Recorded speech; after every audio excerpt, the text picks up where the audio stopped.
बिस्मिल्लाहिर्रहमानिर्रहीम। Welcome to leaders forces academy. उम्मीद करता हूँ सब लोग खैरियत से होंगे। AFNS के डेली बेसिस पे एक्सपीरियंस हम आप लोगों के साथ शेयर कर रहे हैं। मोस्ट इंपॉर्टेंट रिपीटेड क्वेश्चन, बहुत ज़्यादा एक्स्ट्रा इन्फॉर्मेशन के साथ, कॉन्सेप्ट के साथ, ट्रिक्स के साथ, बहुत ईजी वे में हम डेली बेसिस पे आपको समझाते हैं। तो वीडियो को एंड तक वॉच करना है। अगर अभी तक चैनल को सब्सक्राइब नहीं किया तो चैनल को सब्सक्राइब कर लें, बेल आइकन प्रेस कर लें। देखो क्वेश्चन नंबर 1 है हमारा।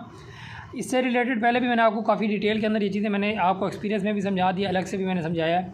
आज दोबारा से क्वेश्चन रिपीट हुआ है तो थोड़ा सा आप इस पर गौर करेंगे। देखो मैंने क्या कहा था, आपको एक फार्मूला मैंने पढ़ाया था, obtain marks divided by total marks multiply by 100 वाला। ठीक है, आप अपने मार्क्स की जो परसेंटेज निकालते हैं इस तरह निकालते हैं ना, तो इसी फार्मूले से हमने हर क्वेश्चन को सॉल्व कर रहे हैं। देखो अभी इसमें देखो 60 रुपीज़ में जो है ना उसने बुक को परचेज़ किया और 80 रुपीज़ में उसने सेल कर दी। देखो प्रॉफिट कितना हुआ, 20 रुपीज़ समझो आपके ऑब्टेन मार्क्स है। टोटल मार्क्स कितने थे, 60 मल्टीप्लाई बाय 100। ये लीजिए, ये 1 0 से 1 0 कैंसिल।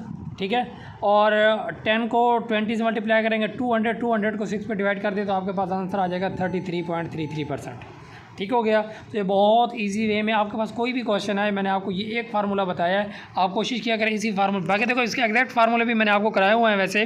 ठीक है, आप पुरानी वीडियो हमारी जाके देखें। लेकिन अगर एक फार्मूले से अगर हमारा पूरा क्वेश्चन सॉल्व हो रहा है तो हमें क्या ज़रूरत है, ज़्यादा से ज़्यादा आप लोगों को फार्मूलों में आपका माइंड ऐसे जो है ना ज़ाया करने की। ठीक है, क्वेश्चन अगले की तरफ मूव करते हैं। विच bond is present between monosaccharide and disaccharide. Monosaccharide और डाइसैकराइड्स के दरमियान में कौन सा बॉन्ड होता है, तो ग्लाइकोसिडिक बॉन्ड होता है। अच्छा, इसमें एक चीज़ और बता दें, ये आपके जो है ना ये जो मोनोसैकराइड्स हैं डाइसैकराइड्स हैं क्या होता है, ये कार्बोहाइड्रेट्स की टाइप्स हैं। ये क्या है, कार्बोहाइड्रेट्स को मज़ीद जो है ना 3 पार्ट्स के अंदर ये डिवाइड किया गया। तो ये कार्बोहाइड्रेट्स की क्या हैं, ये हैं कौन कौन सी हैं। सबसे पहले होता है मोनोसैकराइड्स, फिर उसके बाद आपको होता है डाइसैकराइड्स, और फिर आपके पास क्या होता है, देखो एक ये मोनोसैकराइड्स है, एक डाइसैकराइड्स है और एक आपको होता है पॉलीसैकराइड्स। ये कौन सा होता है, पॉलीसैकराइड्स। ठीक है, अब मोनोसैकराइड्स क्या होते हैं, इसकी एग्जांपल आपसे पूछता है। ठीक है, मोनोसैकराइड कौन कौन से हैं, फॉर एग्जांपल ग्लूकोज है। ग्लूकोज क्या है, मोनोसैकराइड। आपसे पूछा जाएगा ग्लूकोज इज़ आपने कहना मोनोसैकराइड। ठीक है, नीचे ऑप्शन डाइसैकराइड, पॉलीसैकराइड सारे दिए होंगे। अच्छा, डाइसैकराइड कौन कौन से हैं, अब इनके दरमियान में इसके एग्जाम्पल भी हम देख लेते हैं। ठीक है, जो डाइसैकराइड्स होते हैं ये 3 होते हैं। इसकी ट्रिक है मैं आपको बता देता हूँ, SML ट्रिक आप ज़हन में रखेंगे।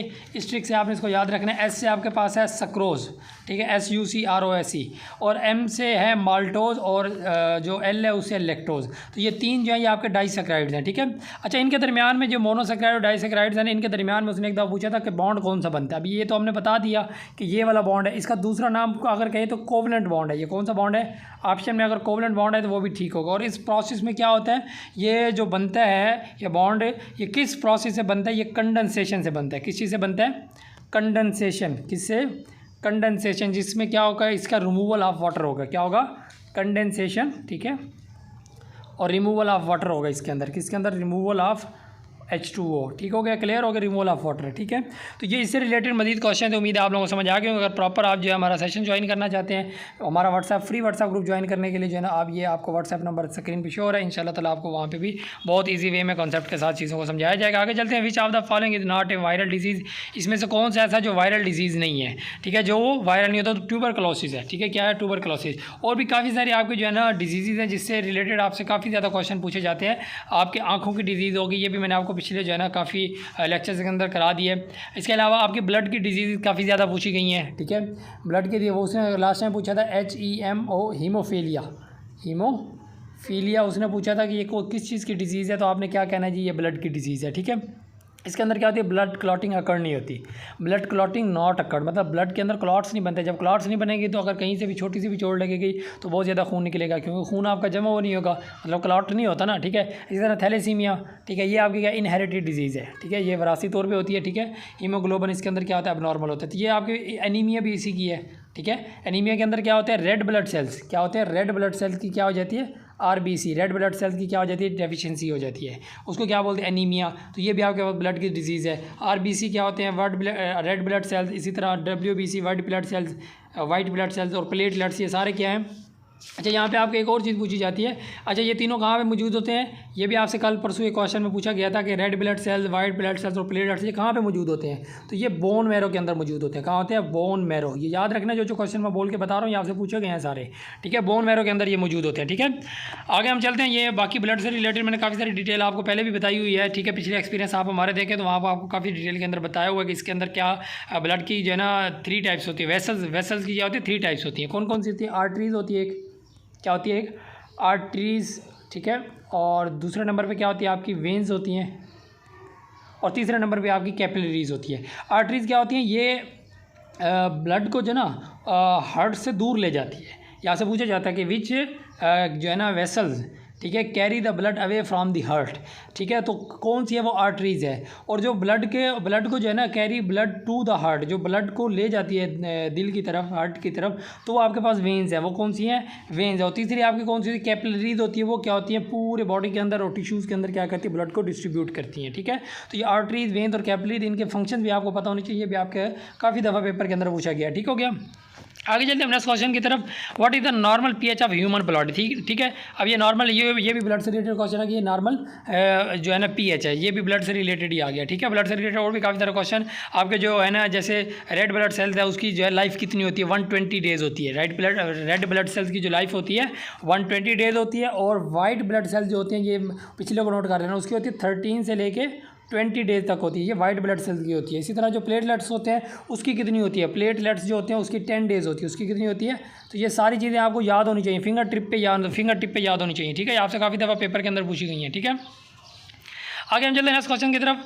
ये आपका इजी सा क्वेश्चन था, देखो 13 में 2 ऐड किया, ये 2 ऐड किए सारे, ठीक है। तो ये नहीं, 13 में 2 ऐड किया 15, 15 में 2 ऐड किया 17, 17 में 2 ऐड किया 19, 19 में 2 ऐड किया 21 में 2 ऐड करेगा 23 आंसर आएगा। यहाँ पे गलत दिया हुआ है, 23 आंसर आएगा, ठीक है।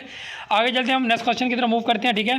Snake can not hear because, क्योंकि उसके कान नहीं होते। ऑप्शन ए करेक्ट ऑप्शन है। Primary amines in lab are prepared by, तो ये किसी है, गैब्रियल, ठीक है। उम्मीद है आप लोगों को समझ आ रहा होगा, ठीक है।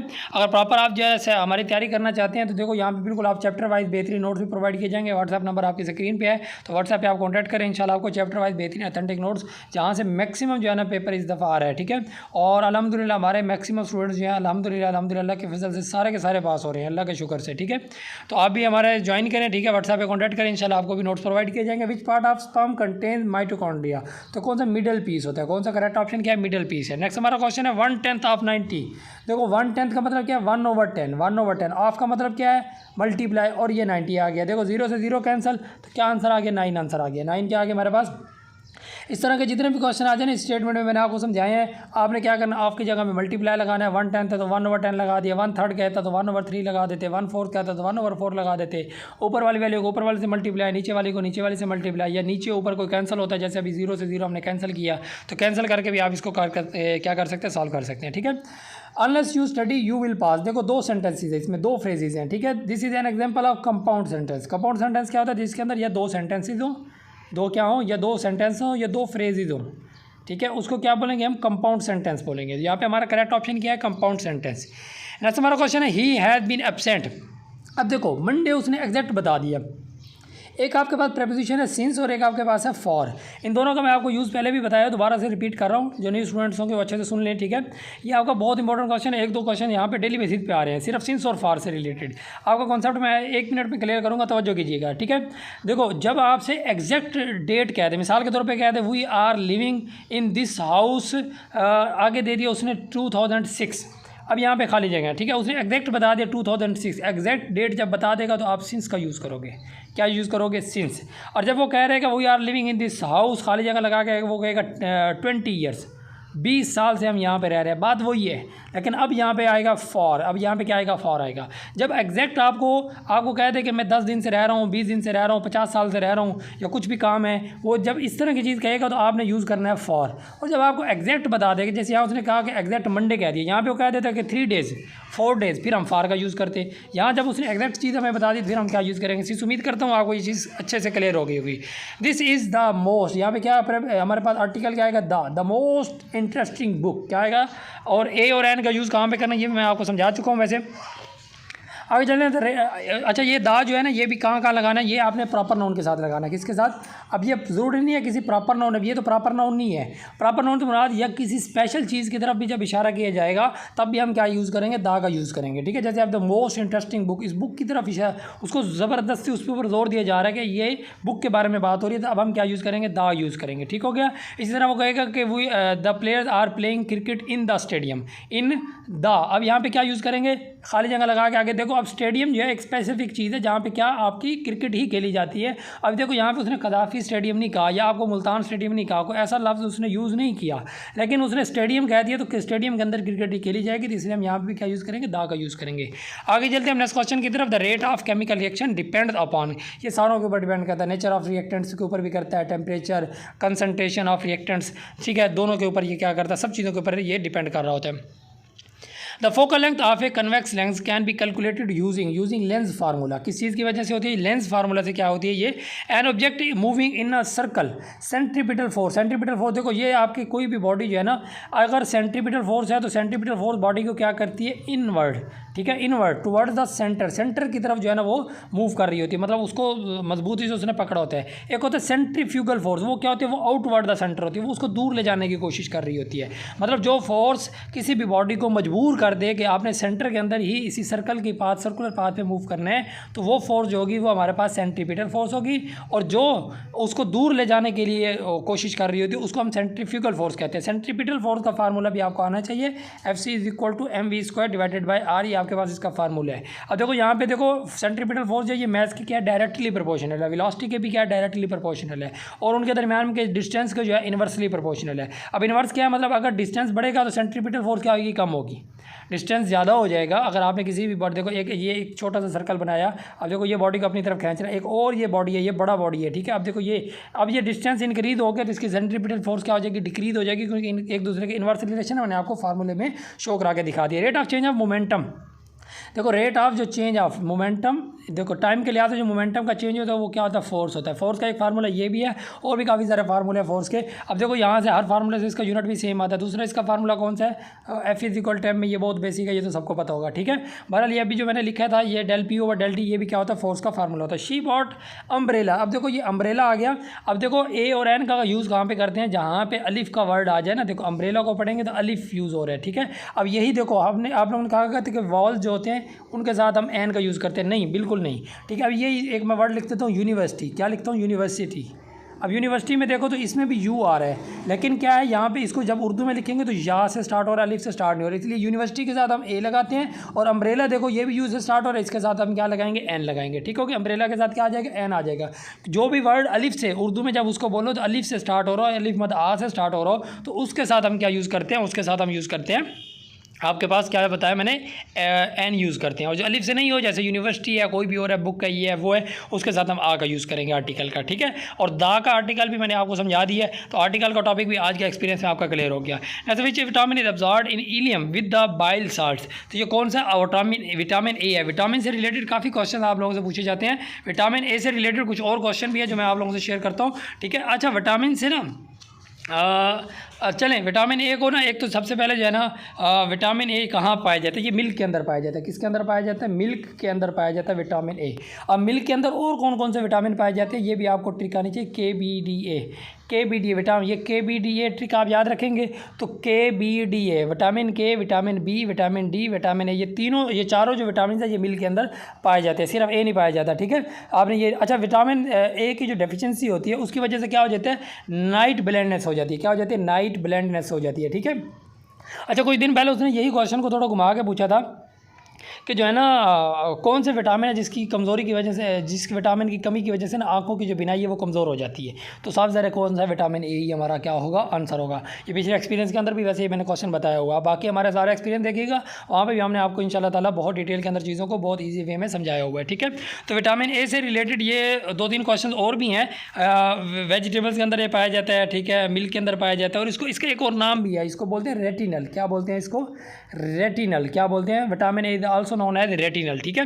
अच्छा और इससे रिलेटेड ना एक आपको मैं एक और ट्रिक बता देता हूँ, बरल ठीक है आज के लिए मेरे ख्याल में काफ़ी है। एक ट्रिक चले, एक होते हैं विटामिन, कुछ विटामिन होते हैं फैट सोलुबल और कुछ होते हैं वाटर सोलुबल। फैट सोलुबल कौन कौन से हैं, कीड़ा मैं ट्रिक बता रहा हूँ आपको, ये कीड़ा के अंदर जितने भी हैं ना, vitamin K, vitamin E, vitamin D, vitamin A, ये चारों जो है ना ये विटामिन जो हैं ये फैट सोलुबल हैं। और वाटर सोलुबल पीछे से 2 विटामिन आपके बच के बी एंड सी, ये जो 2 विटामिन है ये आपके पास क्या है, ये वाटर सोल्यूबल्स हैं। ये भी आपसे काफ़ी डिटेल के अंदर चीज़ें पूछी गई हैं। तो उम्मीद करते हैं हमारा लेक्चर आप लोगों को पसंद आया होगा। अगर लेक्चर पसंद आए तो चैनल को लाजमी सब्सक्राइब करें, बेल आइकन प्रेस करें ताकि हमारे डेली एक्सपीरियंस आप लोगों को पहुँचते रहें। ये व्हाट्सएप नंबर आपको शो हो रहा है, व्हाट्सएप पे कॉन्टैक्ट करें ताकि आपको बहुत ज़्यादा एक्स्ट्रा इन्फॉर्मेशन, बहुत ज़्यादा जो है ना आपको इंशाल्लाह चैप्टर वाइज नोट्स प्रोवाइड किए जाएंगे। बेहतरीन अथेंटिक आपको तैयारी कराई जाएगी। दुआ में याद रखिएगा। Thank you. अल्लाह हाफ़िज़।